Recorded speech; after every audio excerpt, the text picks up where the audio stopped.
ओम श्री गणेशाय नमः। ओम श्री आशुतोषाय नमः। श्री हरिवंश पुराण हरिवंश पर्व 11वां अध्याय। धुंधुमार की कथा। जय ने पूछा, द्विजोत्तम, बहुत से युगों का समय बीत जाने पर भी रेवती और ककुधी रेवत को बुढ़ापा क्यों नहीं व्याप्त हुआ? शर्याती के प्रपोत रेवत मरु मेरु पर्वत पर चले गए, तब भी उनकी संतान आज तक पृथ्वी पर कैसे वर्तमान है, इस बात को मैं यथार्थ रीति से सुनना चाहता हूँ। वैशंपायन जी ने उत्तर दिया, निष्पाप भरत श्रेष्ठ, ब्रह्मलोक में मृत्यु, भूख, प्यास और बुढ़ापा नहीं होते, और वहाँ ऋतु चक्र भी अपना प्रभाव नहीं दिखाता। वहाँ तो सदा एक सी ही दशा रहती है। तात, जब रैवत ककुधी ब्रह्मलोक को चले गए, तब यक्षों और राक्षसों ने कुशल स्थली को नष्ट भ्रष्ट कर दिया। धर्मात्मा एवं महात्मा रैवत के 100 भाई थे। वे राक्षसों से हारे नहीं, परंतु राक्षसों के बार बार आक्रमण करने के कारण अनेक दिशाओं में भाग गए। राजेंद्र, जब उनके 100 भाई भाग गए, तब उस कुल के अन्य क्षत्रिय भी राक्षसों के भय से भागकर जहां तहां बस गए। प्रजानाथ, उनका बड़ा भारी वंश जहां तहां फैल गया। महाराज, उनके वंश के ही ये धार्मिक क्षत्रिय सब दिशाओं में शार्यात नाम से प्रसिद्ध हैं। भरत श्रेष्ठ कुरुनंदन, वे सब क्षत्रिय चारों ओर के पर्वतों की कंदराओं में प्रविष्ट हो गए थे। नाभाग और अरिष्ट के पुत्र ये दोनों वैश्य होकर पुनः ब्राह्मणत्व को प्राप्त हो गए। करुष के कारुष नामक युद्ध दुर्मद क्षत्रिय उत्पन्न हुए। हमने सुना है कि मनु के छठे पुत्र प्रांशु के प्रजापति नाम का एक ही पुत्र उत्पन्न हुआ था। जन्मजय गुरु की गो को मारने पर गुरु के शाप से शूद्रत्व को प्राप्त हो गया था। भरत वर्ष यहाँ तक वैवस्वत मनु के 9 पुत्रों का मैंने वर्णन किया। तात, मनु के छींकने से इक्ष्वाकु नामक पुत्र की उत्पत्ति हुई थी। उन इक्ष्वाकु के भी 100 पुत्र उत्पन्न हुए। ये सब के सब बड़ी बड़ी दक्षिणा देने वाले थे। उनमें सबसे बड़ा पुत्र विकुक्षी था। वह विकुक्षी विशाल कोख वाला होने से सर्वदा अयोध्या था, अर्थात उसके सामने कोई योद्धा ठहर नहीं सकता था। वही परम धार्मिक राजा विकुक्षी अयोध्या का स्वामी हुआ। राजन, उसके शकुनी आदि 49 उत्तम पुत्र थे।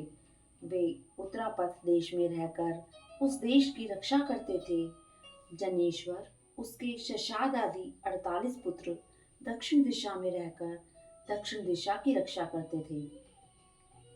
महाबली इक्ष्वाकु ने अष्ट का श्राद्ध के लिए अपने पुत्र विकुक्षी को आज्ञा दी कि तू मृग नामक कंद विशेष को काटकर श्राद्ध के लिए उसका गुदा ला। परंतु तात, विकुक्षी ने श्राद्ध कर्म के लिए नियत किए हुए कंद विशेष को श्राद्ध पूर्ण होने से पहले ही खाकर उचिष्ट कर दिया और शिकार करके वापस लौट आया। उस समय इक्ष्वाकु ने वशिष्ठ जी के कहने से शशाद को त्याग दिया। तात, फिर इक्ष्वाकु के मरने पर शशाद नगर में आया और राज्य का स्वामी बनकर राज्य करने लगा। शशाद के कुतस्थ नाम वाला वीर्यवान पुत्र उत्पन्न हुआ। उससे पहले देवासुर संग्राम में इंद्र ने स्मरण किया था। उस समय उसने इंद्र को बैल बनाकर उनके पीठ पर बैठकर असुरों को जीता था, इसलिए इसका नाम कुतस्थ हुआ। ककुस्थ के अनीना नामक पुत्र हुआ और अनीना का पुत्र पृथु हुआ। पृथु के विष्टराष्ट्र और विष्टराष्ट्र के आद्र नामक पुत्र हुआ। आद्र के युवनाश्व और युवनाश्व का पुत्र श्राव हुआ। वह श्राव वस्तक नाम धारण करके राज सिंहासन पर बैठा। उसी ने श्रीवास्ती पुरी बसाई। श्रीवास्तव का पुत्र महायशस्वी वृद्धरथश्व हुआ। उसका पुत्र परम धार्मिक राजा कुवलाश्व हुआ। धुंधु नामक दैत्य को मारने के कारण वह राजा धुंधुमार नाम से भी प्रसिद्ध हुआ। जन्मेजय ने कहा, ब्राह्मण, मैं धुंधु के वध की उस कथा को यथार्थ रीति से सुनना चाहता हूँ जिससे कुवलाश्व का नाम धुंधुमार पड़ गया था। वैशंपायन जी बोले, कुवलाश्व के धनुर्धारियों में श्रेष्ठ 100 पुत्र थे। वे सभी समस्त विद्याओं में निपुण, बलवान तथा दुर्दम्य थे। वे सभी धार्मिक पुत्र यज्ञ करके बहुत सी दक्षिणा दिया करते थे। वृद्धश्व ने अपने ज्येष्ठ पुत्र कुवलाश्व को राज सिंहासन पर बैठाया। अपनी राज्य लक्ष्मी को पुत्र के अधीन करके राजा वृद्धश्व स्वयं वन को चले। उस समय ब्रह्म ऋषि उतंक ने उन्हें वन में जाने से रोका। उतंक ऋषि ने कहा, राजन, हमारी रक्षा करना आपका कर्तव्य है, अतः पहले वही कीजिए, अन्यथा आप निश्चिंत होकर तप नहीं कर सकते। राजन, जब आप जैसे महात्मा इस पृथ्वी की रक्षा करेंगे तभी इस पृथ्वी पर शांति होगी, अतः आपका वन में जाना उचित नहीं। हम देखते हैं कि यहाँ रहकर प्रजा का पालन करने से आपको महान पुण्य होगा। वन में रहने पर ऐसी पुण्य की प्राप्ति आपको हो, यह हमें नहीं दिखता, इसलिए आप ऐसा विचार न करें। राजेंद्र, प्राचीन काल में राज ऋषियों ने प्रजाओं का पालन करके जैसा पुण्य संचय किया है वैसा पुण्य और कहीं नहीं दिखाई देता। राजा को प्रजाओं की रक्षा करनी चाहिए, अतः आप प्रजा की रक्षा करें। मेरे आश्रम के समीप मरु प्रदेश की समतल भूमि में बालू से भरा हुआ उज्जानक नाम वाला समुद्र है। वहीं एक विशालकाय महाबली राक्षस रहता है जो देवताओं के लिए भी अवध्य है। वह महान असुर मधु नामक राक्षस का पुत्र है। उसका नाम धुंधु है। वह वहाँ पृथ्वी पर के भीतर बालू में छिपकर सोता है और संपूर्ण लोगों का संहार करने के लिए कठोर तपस्या कर रहा है। वह 1 वर्ष बीतने पर जब बड़े जोर से सांस छोड़ता है, उस समय पर्वत और वनों सहित सारी पृथ्वी डोलने लगती है। उसके श्वास की वायु से बड़ी भारी धूलि उठती है जो सूर्य के मार्ग को भी ढक लेती है। साथ ही 1 सप्ताह तक भूकंप होता रहता है। तात उस समय पृथ्वी में से चिंगारियां, अंगारे और अत्यंत दारुण धुएं निकलने लगते हैं।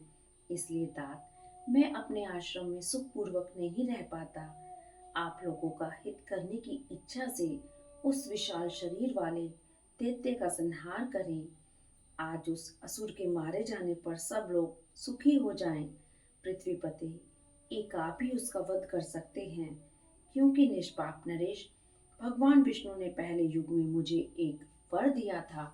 भगवान के उस वरदान के अनुसार जबकि अयोध्या के राजा आप इस महाबली भयंकर दानव का संहार करेंगे, अपने तेज को वैष्णव तेज से परिपुष्ट कर लेंगे। पृथ्वीपाल, महातेजस्वी धुंधु को अल्प तेज वाला पुरुष 100 वर्ष में भी नहीं मार सकता। उसमें इतना अधिक बल है कि देवताओं के लिए भी उसे दबाना कठिन है।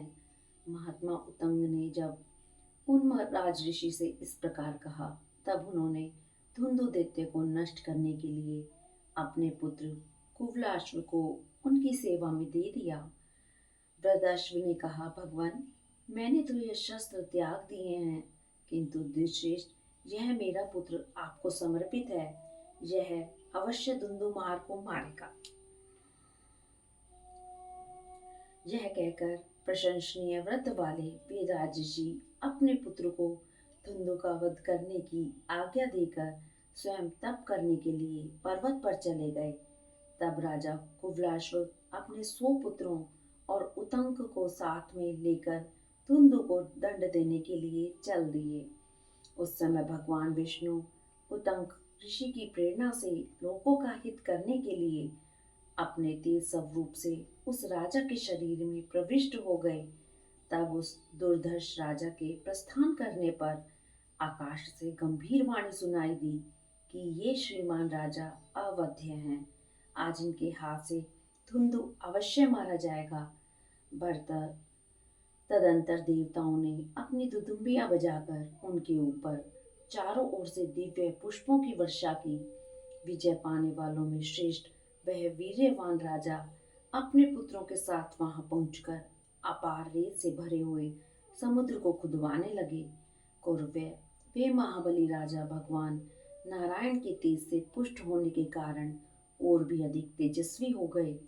राजन धरती खोदते हुए कुवला अश्वपुत्रों ने पालू के भीतर छिपे हुए धुंधु का पता लगा लिया। वह पश्चिम दिशा को घेर कर पड़ा था। धुंधु अपने मुख की आग से संपूर्ण लोगों का संहार सा करता हुआ जल का स्रोत बहाने लगा। भरत श्रेष्ठ, जैसे चंद्रमा के उदय काल में समुद्र में ज्वार आता है, उसकी उताल तरंगे बढ़ने लगती हैं, और उसी प्रकार वहां धारा, लहर और कीचड़ से युक्त महान जल स्रोत वेग पूर्वक बढ़ने लगा। उस राक्षस ने कुवला अश्व के 100 पुत्रों में से 3 को छोड़कर शेष सबको अपनी मुखाग्नि से जलाकर भस्म कर दिया। कुरुनंदन, तब धुंधु का संहार करने के लिए आए हुए वे महातेजस्वी राजा उस महाबली राक्षस के सामने पहुंचे। फिर उन योगी नरेश ने योग के प्रभाव से उसके जल में वेग को पी लिया तथा जल से अग्नि को शांत कर दिया। इस प्रकार उस विशाल शरीर वाले जल राक्षस को बलपूर्वक मारकर राजा ने अपना काम पूर्ण करके उस मारे हुए राक्षस को उतंक ऋषि को दिखाया। उस समय उतंक ने उन महात्मा राजा को वरदान दिया कि आपके पास अक्षय धन रहेगा तथा शत्रुओं से आप कभी पराजित नहीं होंगे। धर्म पर आपकी सदा श्रद्धा बनी रहेगी तथा आप अनंत काल तक स्वर्ग में रहेंगे। साथ ही राक्षस ने आपके जिन पुत्रों को मार डाला है, उन्हें भी स्वर्ग में अक्षय लोक मिलेंगे।